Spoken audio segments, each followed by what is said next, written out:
O Apocalipse, o livro mais impressionante e radical da Bíblia. Um texto sagrado que profetiza o final dos tempos. Que segredos se escondem entre suas páginas? Quanto tempo de vida resta à espécie humana? A história tem um rumo, e esse final é iminente, porque já estamos na etapa da última dessas figuras. Ou seja, o fim da história já está próximo.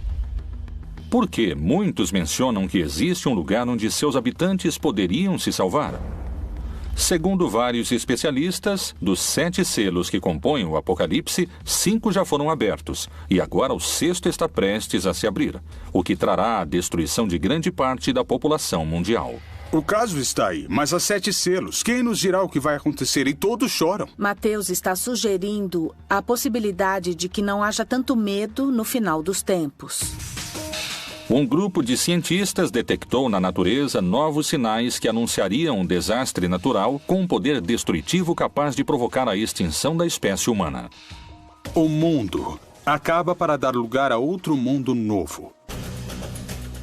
Desde o princípio dos tempos, há relatos bíblicos em que Deus ameaça com destruição total. A Torre de Babel, as estátuas de sal, o dilúvio universal e depois, a mais aterrorizante de todas, o juízo final. A história tem que terminar para dar início a um mundo novo. O Apocalipse, o começo do fim.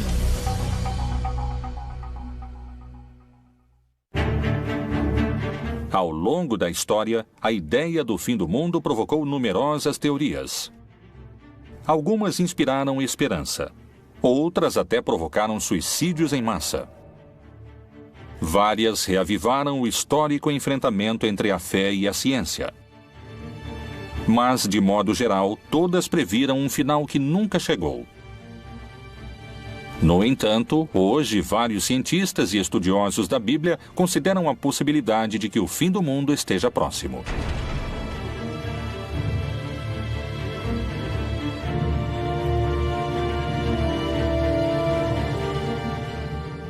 A grande quantidade de informações e o acesso imediato que temos aos fatos que acontecem no mundo nos levam a crer que são signos e sinais de que a profecia realmente está se cumprindo.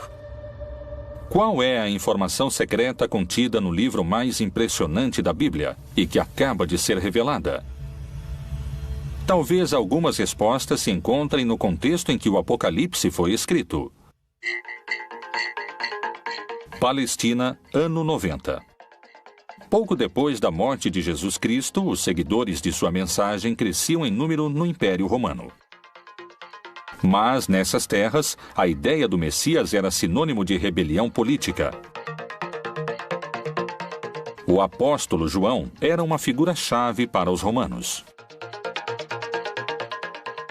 Ele descreve um império corrupto, assassino, perseguidor, que se opõe a essa verdade messiânica que eles interpretam. Então, ele vê esse mundo em estado de destruição. O livro do Apocalipse é uma fórmula literária em que, de alguma maneira, aqueles que o escreveram tentaram dar certa esperança às pessoas que estavam sofrendo uma perseguição. O autor do livro do Apocalipse se apresenta como um desterrado na ilha de Patmos e é geralmente identificado como o apóstolo João. O Império Romano concedeu a João um destino mais benévolo que ao resto dos seguidores de Cristo. Ele foi exilado na ilha de Patmos. Lá, ele teve as supostas revelações divinas que plasmou naquele que se tornaria o livro mais controvertido da Bíblia, o Apocalipse. O livro do Apocalipse foi escrito pela Igreja no último momento do Novo Testamento, por volta do ano 100, e significa a revelação. Através de visões proféticas, o livro parece prever a destruição do mundo de maneira progressiva até o retorno de Jesus, que regressará para julgar toda a humanidade e salvar os cristãos. A estrutura do texto é complexa. Contém etapas distintas, marcadas por 7 selos, 7 trombetas e 7 taças. A ideia da trombeta como aquilo que anuncia, a ideia da taça como aquilo que contém, que sustenta algo, que se derrama, a ideia dos selos como aquilo que, de algum modo, dá certificação.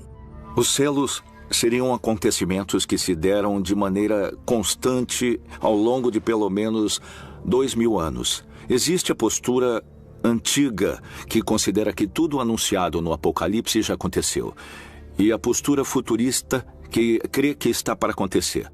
No entanto, creio que o Apocalipse é uma descrição de tudo o que tem sucedido no que poderíamos chamar de período da igreja, ou seja, para os crentes, desde o momento em que Jesus parte até que ele retorne. Tudo isso é o Apocalipse. O fundamental é que existe um valor da história, um julgamento da história, e quem tem o livro nas mãos é precisamente o Senhor Jesus Cristo. É Ele quem pode julgar sobre o que ocorre na história. De diferentes maneiras fala-se de uma destruição paulatina do mundo e do ressurgimento do mundo em torno de um novo céu e de uma nova terra.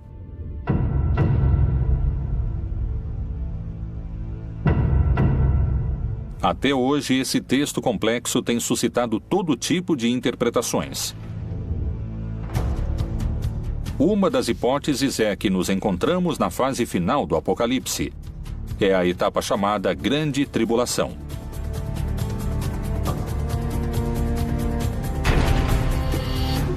Esse período se caracteriza por um dado central: um personagem que chega depois de aberto o primeiro selo.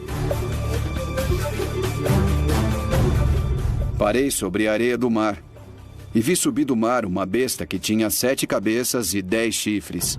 O que o Apocalipse diz é que então vai haver uma batalha em que o vencedor final será Cristo. Ele vai vencer o anticristo, a besta. Esta besta representa todo o poder contrário ao cristianismo. O primeiro selo é um cavaleiro branco que representaria os falsos cristos que vão se deixar enganar quando renunciam ao verdadeiro rei, que é Jesus. O texto narra que a besta tem tanto poder que vencerá todos que tentem enfrentá-la. Mas quem representaria a figura da besta? E quando acabarem seu testemunho, a besta que sobe do abismo travará guerra contra eles, e os vencerá e os matará. Através da história, esse personagem foi mudando em suas diferentes interpretações. Hoje, o líder da Igreja Católica identifica o anticristo com uma figura que surpreendeu sua própria comunidade. O Papa disse que o anticristo é a corrupção, e disse, em algum sentido, que é adaptar, é uma adaptação da Bíblia. João, que fala do anticristo no Evangelho, diz que o anticristo é aquele que não crê em Cristo, que nega Jesus. E o que está na Bíblia, quando diz que o número da besta é 666 ou 666, é que são letras. Porque em nenhum idioma antigo, nem o grego, nem o hebraico, nem o latim, havia números. Existiam números, mas eram representados com letras. Estão indicando um nome. E em hebraico é César. Então, pode ser que represente o poder político que ataca a igreja. A condenação dos corruptos pelo chefe máximo da igreja causou impacto ao expor a figura do anticristo. O diabo é uma configuração que pode ter expressões muito claras em personagens nefastos da humanidade, como Hitler, como Videla, como Pinochet ou uma pessoa como Stalin. Pessoas horríveis da humanidade, mas não sei se o diabo se encarnou nelas. Eu acredito que eles foram expoentes da maldade, que seria atributo do diabo.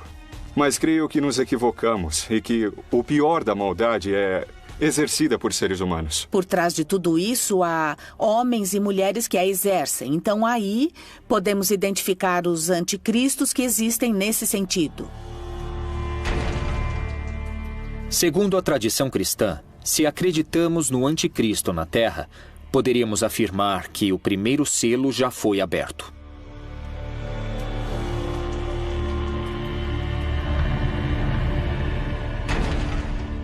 O segundo selo revela um cavalo vermelho, que significa a violência, a guerra, e que precisamente está descrevendo a guerra, a destruição da comunidade. O cavalo na América Latina, pelo menos no Cone Sul, era muito comum como meio de transporte. No Oriente Médio é muito mais restrito, há muito menos cavalos.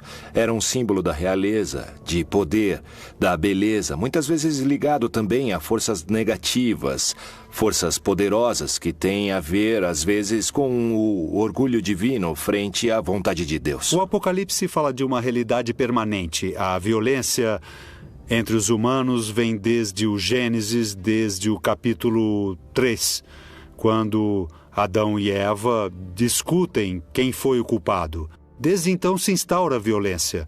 Não há época em que não exista violência entre os humanos, morte e destruição. Se levarmos em conta que as 2 guerras mundiais do século XX fizeram mais de 80 milhões de vítimas, é evidente, não podemos deixar de concluir que o segundo selo já foi aberto. O terceiro selo trata da fome. Uma pessoa em cada 9, 13% da população mundial, passa fome, segundo dados do último relatório da ONU. Quando falamos do Cavaleiro da Fome, efetivamente podemos saber que no mundo sempre houve fome. Hoje temos 850 milhões de pessoas morrendo de fome no mundo. Mas a fome ameaçou o mundo. É um cavaleiro que cavalgou ao longo de toda a história de toda a humanidade. Cada novo selo é muito mais poderoso que o anterior e faz mais vítimas na Terra. Se tivermos em conta a fome que hoje existe na Terra, definitivamente podemos dizer que o terceiro selo do Apocalipse foi aberto. O quarto selo é um cavalo preto, que desencadeia muitas enfermidades, a peste. E é algo que também pelos meios de comunicação conhecemos globalmente. Sabemos bem o que está se dando com as epidemias, com as endemias no mundo todo, e certamente nos faz refletir que isso estava anunciado ou estava dito no Apocalipse. O quarto cavaleiro do Apocalipse representa as diferentes pandemias que aconteceram no mundo. Podemos também situá-lo ao longo desses 20 séculos, desde a peste antonina, do ano 160 depois de Cristo, até a época de Justiniano, em que houve outra pandemia importante. No século XII, houve a peste bubônica e no século XIV a peste negra. Como resultado, a população da Europa perdeu 1/4 de sua população. É muito interessante porque há uma parte do livro do Apocalipse que diz que 1/3 dos homens morreriam. Por estas 3 pragas foi morta a 1/3 parte dos homens. Pelo fogo, pela fumaça e o enxofre que saíam de suas bocas. E houve momentos na história em que literalmente morreram 1/3 ou 1/4 dos homens. E na nossa época, já no século XXI, estamos diante do H1N1 ou diante da epidemia da AIDS, ou o risco de uma guerra bacteriológica. Tudo isso tornaria perfeitamente textual uma praga como o quarto cavaleiro do Apocalipse. Alguns especialistas afirmam que todas essas doenças são sinais de que o quarto selo já poderia estar aberto. Segundo o Apocalipse, os 7 selos vão deixando em seu caminho guerra, fome, morte e destruição. Com cada abertura, o fim dos tempos e a batalha final parece estar mais próxima. O quinto selo não menciona uma forma de destruição como os outros, mas descreve o pedido dos mártires para que chegue a hora do juízo final. Mártir em grego significa testemunha. Esse quinto selo representaria os crentes de toda a história que estiveram dispostos a pagar com sua vida a afirmação de que Jesus é o Senhor e o Salvador. Eles clamam a Deus pelo fim da perseguição, pelo fim da destruição. E é isso que nos revela o quinto selo, a visão dos santos, pedindo o final dos tempos. No entanto, a resposta é o que há de mais tremendo no Apocalipse, o mais difícil de aceitar e acreditar. Há que se cumprir o número. Eles devem ter paciência, porque a destruição vai continuar, ninguém sabe quanto tempo. Mas o cristão precisa confiar que Deus sabe quando e como vai terminar. Segundo algumas interpretações, os infortúnios mencionados nos primeiros selos, a fome, as guerras e as doenças, já aconteceram. E, pelo contrário, os fatos prenunciados pelo sexto selo, o mais temível e dramático de todos os narrados no livro do Apocalipse, estaria por acontecer. E, para muitos, suas consequências são impossíveis de conter. Quais são essas catástrofes? De que tempos estamos falando? Há alguma possibilidade de deter essa contagem regressiva?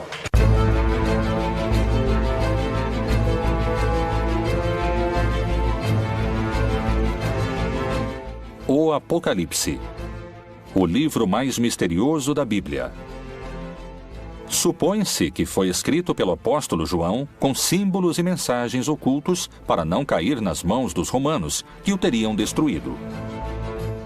Não queriam que a palavra de Jesus e seu movimento contra o império prosperassem. O mistério das 7 estrelas que viste na minha destra e dos 7 castiçais de ouro.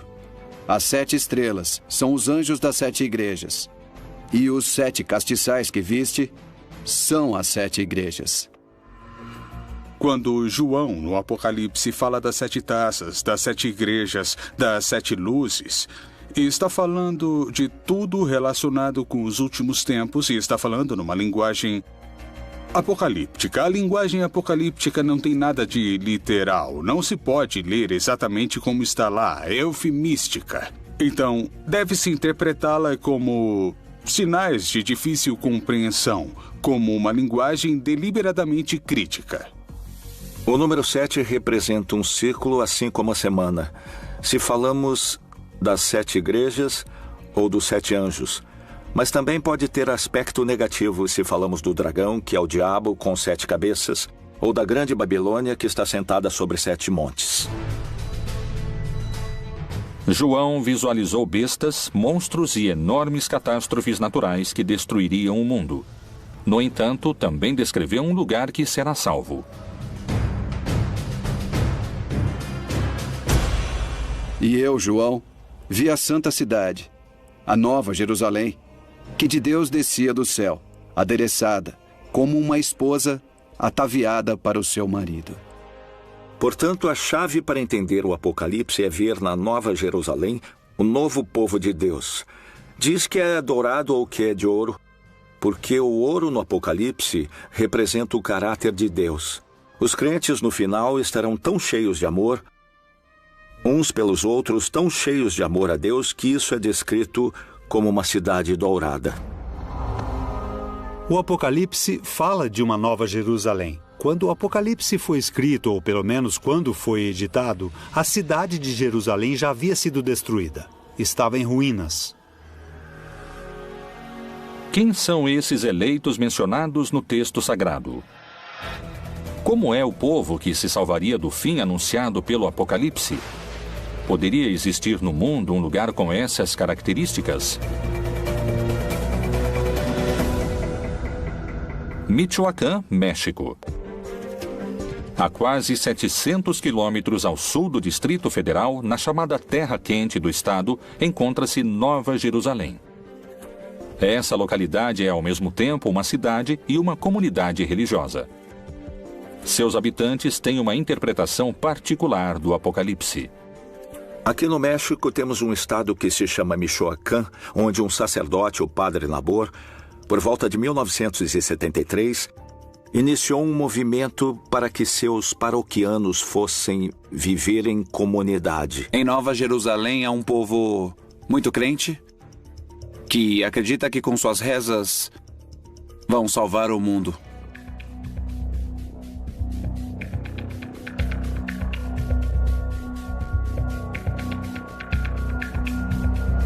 Nessa cidade nos disseram que o mundo vai acabar e que só vão se salvar aqueles que têm fé em Deus e os que rezam, os que se ajoelham e pagam o dízimo, os que se humilham, os que ficam de joelhos diante do tirano, que é o que sempre nos disseram. Como começou essa ideologia que hoje define a vida cotidiana de cerca de 2.500 pessoas?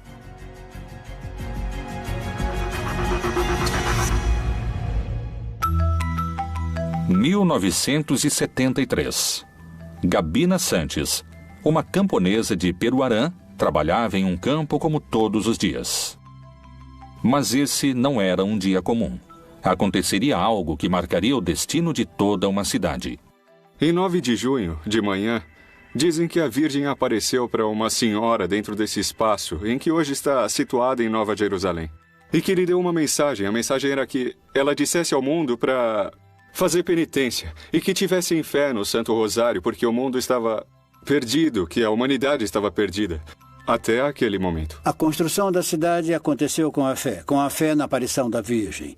E depois começaram a vir, primeiramente, os habitantes vizinhos daqui. E nessas peregrinações, alguns resolveram morar aqui.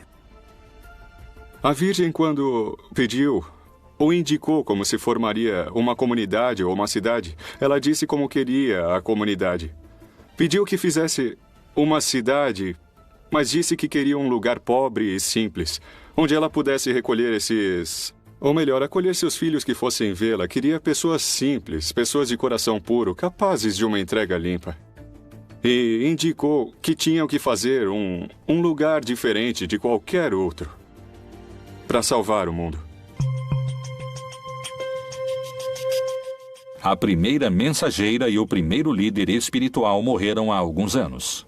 Assim, o dom de receber as supostas mensagens e a liderança dentro dessa comunidade coube a outras pessoas. Hoje, se supõe que uma mulher é a encarregada de se comunicar com a Virgem e existe um líder que determina os destinos da cidade. As regras são muito rígidas. Nós somos fiéis à Virgem do Rosário. Acreditamos nela, acreditamos na sua aparição, acreditamos na maior parte das mensagens que transmitiu do ano de 73 ao ano de 81. A devoção a ela se dá em primeiro lugar com o Rosário. Rezar o Rosário, levá-lo consigo, é dessa maneira que se dá essa devoção. As condutas proibidas em Nova Jerusalém são... basicamente, não usar tecnologia, como telefones celulares, internet, redes sociais. Em termos de roupas, para as mulheres, não usar decotes nem minissaias. E rezar diariamente, 2 vezes por dia, 3 vezes por dia, pagar o dízimo. Está proibido o namoro, está proibido a educação laica, está proibido o futebol. Ou seja, basicamente, as crianças não têm nenhum tipo de distração e passam o dia inteiro rezando. Desde os primeiros séculos e na Idade Média houve grupos que trataram de fundar comunidades onde se estabelecesse a Nova Jerusalém. E especialmente quando a América foi descoberta, vários grupos puritanos, incluindo alguns seguidores de Colombo e o próprio Colombo em seu livro de profecias, achavam que haviam chegado a um lugar onde a Nova Jerusalém seria estabelecida.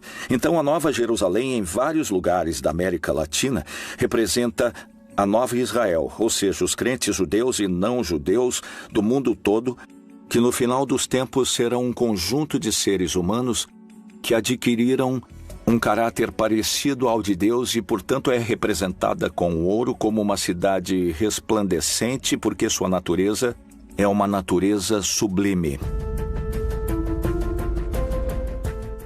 Poderia a cidade Nova Jerusalém ser o único lugar isento da destruição global do Apocalipse anunciada no 6º selo?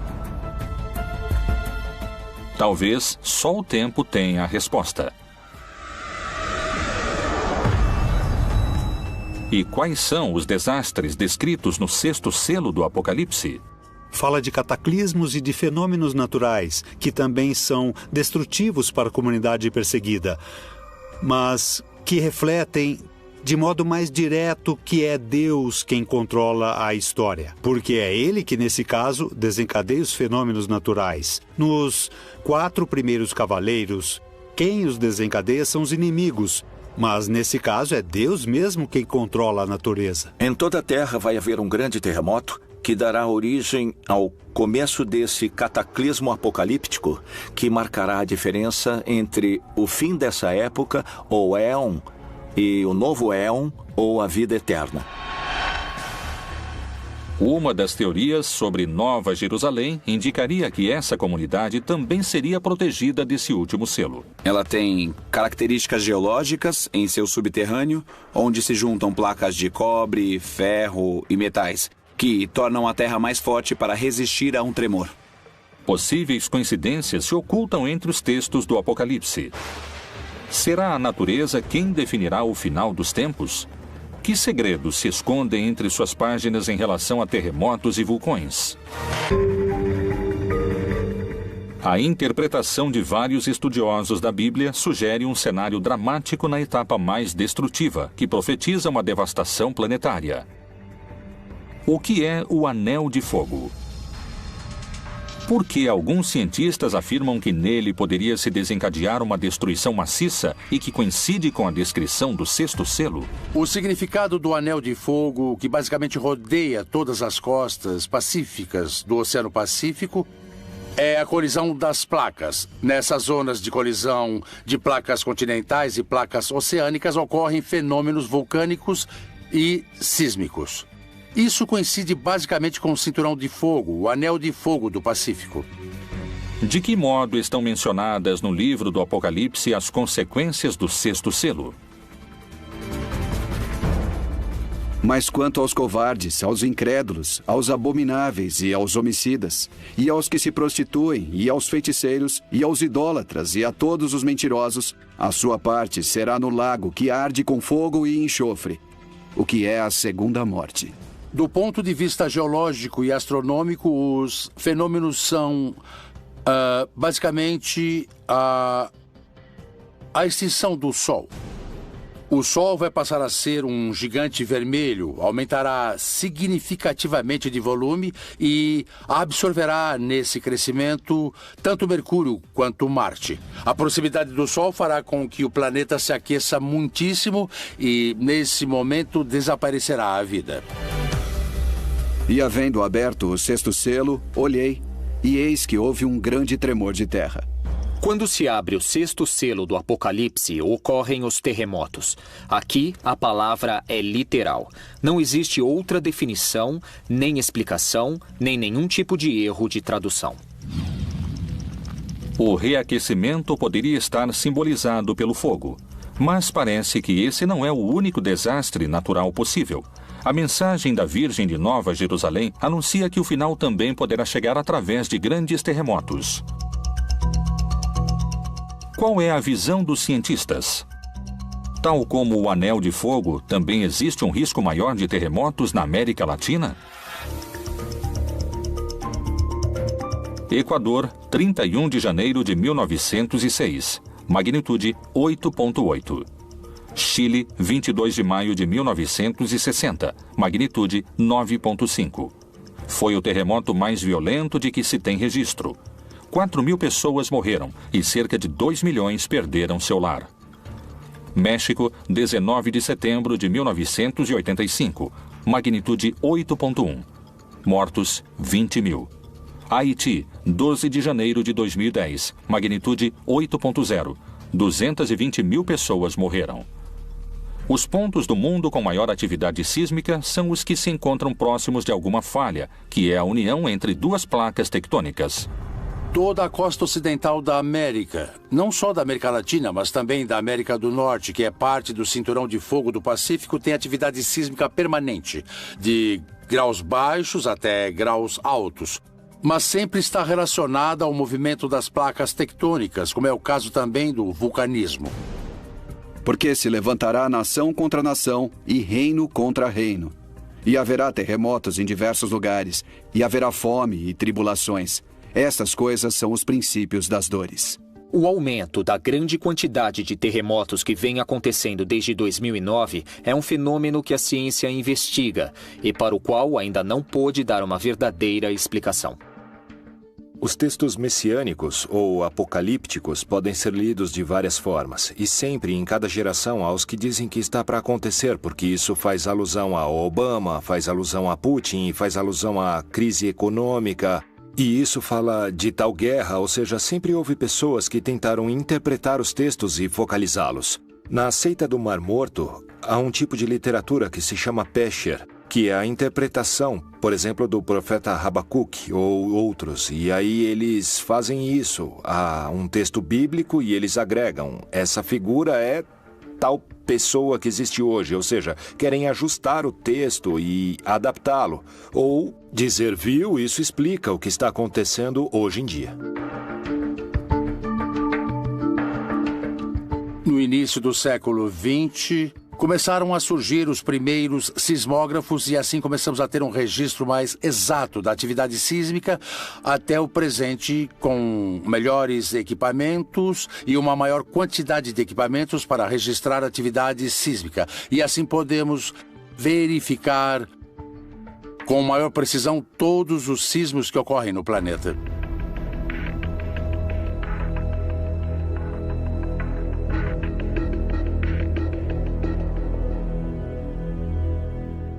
O sexto selo do Apocalipse descreve um grande terremoto e também a ideia de que os céus se revolveram como se formando um rolo. Agora, é claro, toda a descrição desse selo é feita com as palavras da cosmogonia antiga. Os mais céticos afirmam que faltam muitos anos para o fim do mundo. Esse é um fenômeno que não ocorrerá em menos de 4 a 5 bilhões de anos. Para outros, a destruição global através de vulcões e terremotos é iminente. A essência desses símbolos continua sendo vigente, na ideia de que a história tem de terminar para dar início a um mundo novo. Vários intérpretes concordam com a análise de alguns cientistas. Vivemos em tempos apocalípticos e o fim do mundo pode começar a qualquer momento. Vamos assistir a um final do mundo dos tempos bastante forte e muito caótico. O sol, a lua, as estrelas vão cair. E Jesus irá se estabelecer na terra e vai separar os que o seguiram dos que não o seguiram. Qual é a evidência que confirmaria o possível retorno de Jesus antes do fim dos tempos? Talvez a resposta se encontre em outros livros da Bíblia.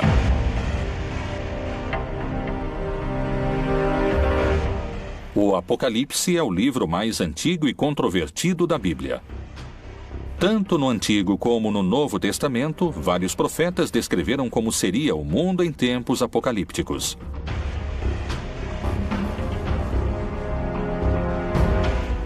E este evangelho do reino será pregado em todo o mundo, em testemunho a todas as nações. E então virá o fim. No Evangelho de Mateus, nos capítulos 24 e 25, utiliza-se essa expressão literária para falar do final dos tempos, mas utilizando o personagem de Jesus. Mas o interessante do Apocalipse é que matam os que não creem, os que não seguem Jesus, os que não foram fiéis a Jesus. O povo cristão não deveria ter medo de ler o Apocalipse, porque é para aqueles que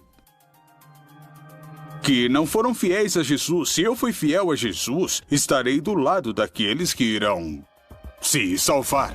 Muitos correrão de uma parte para outra, e a ciência se multiplicará. Daniel também faz parte desse mesmo gênero literário. Escreveu alguns de seus fragmentos de maneira apocalíptica. E também aqui podemos reconhecer esse aceleramento dos processos humanos, dos processos históricos, que de fato na época em que Daniel escreveu não se podia imaginar a quantidade de conhecimento acumulado, as possibilidades tecnológicas acumuladas e também os recursos humanos acumulados. E simultaneamente a isso, o desgaste do planeta, o desgaste das relações humanas, a quantidade de habitantes, tudo isso evidentemente influi e estamos num tempo de aceleração e isso é indiscutível. A cada minuto somam-se cerca de 2.000 páginas ao conhecimento científico do homem, e uma pessoa precisaria de 5 anos para ler todo o material que é produzido a cada 24 horas.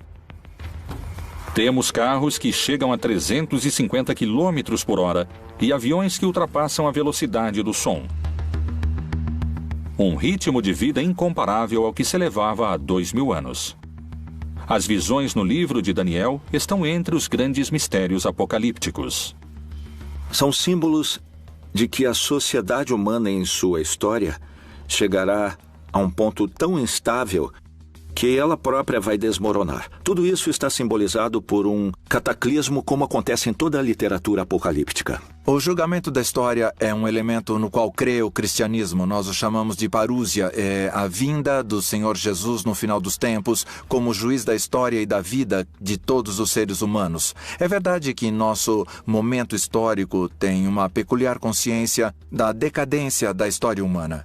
Entendemos o que é o fim do cosmo, também imaginado do ponto de vista físico. Podemos falar dessa expansão do universo que tende a um esfriamento global, não um aquecimento global do planeta, porém mais amplamente. E podemos imaginar, sabemos que a Terra, nosso lugar onde desenvolvemos a história, é decadente. Havia 3 visões básicas do fim da história. Uma visão que se chama utópica, que chegará ao fim dos tempos e o cordeiro viverá com o lobo, e a criança brincará com a serpente, e a destruição cessará, ou seja, uma visão idílica da paz universal. A outra visão é restaurativa. Então é uma ideia segundo a qual a época messiânica é a restauração do reino de Davi, ou seu equivalente. Ou seja, uma época em que Israel viverá em paz com seu próprio estado, um estado poderoso. A terceira visão é que é uma visão catastrófica. Crê que antes do final da história e da paz, haverá uma época terrível de guerras, de lutas, que tem um valor simbólico no mundo ocidental, o Armagedon, que usa como término da luta final. Mas em hebraico é Ar-Megido, o Monte Megido, um lugar que fica ao norte de Israel. Pode-se estar no meio do Armagedon e ver esse lugar, que é uma cidade que teve uma grande história na época bíblica, a cidade de Megido.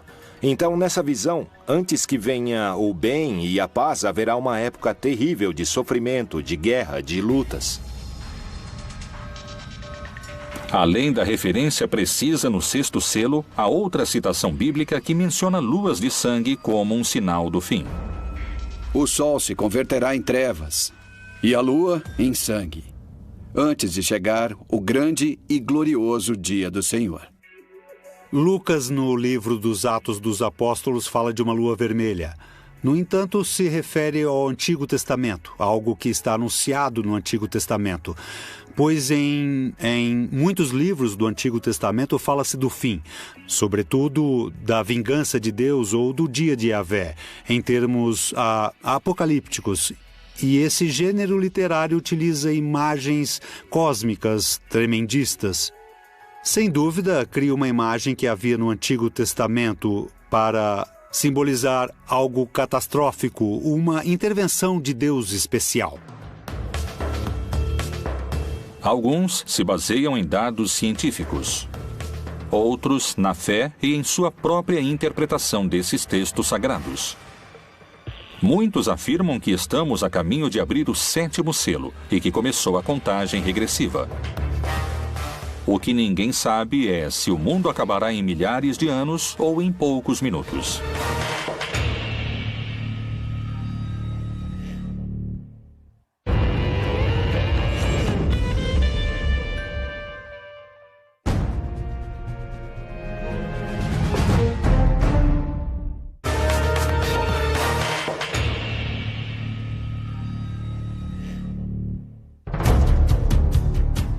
As profecias apocalípticas têm um espaço próprio no livro mais importante da história, a Bíblia.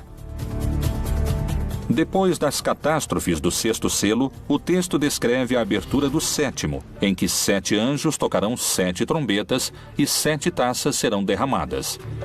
Esse selo anuncia o fim dos tempos e a batalha final. E vi outro grande e admirável sinal no céu. 7 anjos que tinham as 7 últimas pragas, porque nelas é consumada a ira de Deus. Na verdade, o 7º selo supõe o fim da história, o fim das perseguições, o triunfo dos eleitos, a derrota dos malvados, da besta, do dragão, etc. O Apocalipse também mostrou ao longo de todo o texto que quem comanda a história é Deus, que ele inclusive permite aos maus e aos cataclismos atingirem os eleitos. E finalmente o sétimo selo revela o triunfo divino, a instauração do reino de Deus no mundo. O dia final será precedido de uma batalha entre um anticristo e Deus ou o bem. O que o texto está dizendo é que há um momento final da história em que o bem vence, e vence de uma maneira definitiva, e que Jesus, que venceu a morte, voltará numa manifestação gloriosa. Isso se chama parúzia, a segunda vinda de Jesus. É um dia de júbilo, de vitória para aqueles que creem em Jesus. O texto diz que esses horrores vão terminar e que haverá um juízo final no qual serão castigados todos os opressores, ou seja, todos aqueles que nos fazem sofrer e que finalmente serão castigados porque finalmente triunfará a libertação.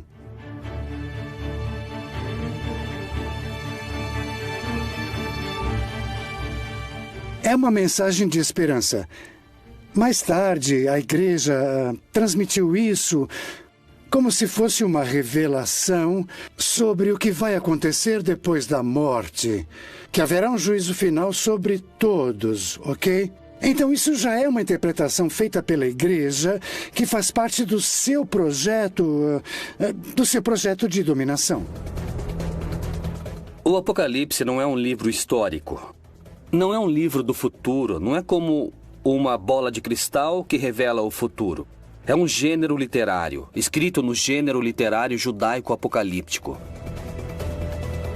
A atmosfera se torna de terror quando o Apocalipse é citado hoje. Não é sobre o futuro. Quem escreveu o livro não estava pensando no fim do mundo, nem no futuro. Estava pensando no presente. Existiria o povo eleito que poderia se salvar do fim do mundo?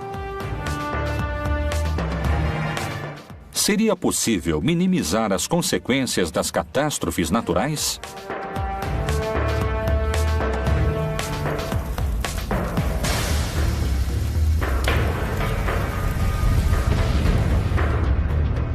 Se as interpretações recentes estiverem corretas, estaríamos em contagem regressiva?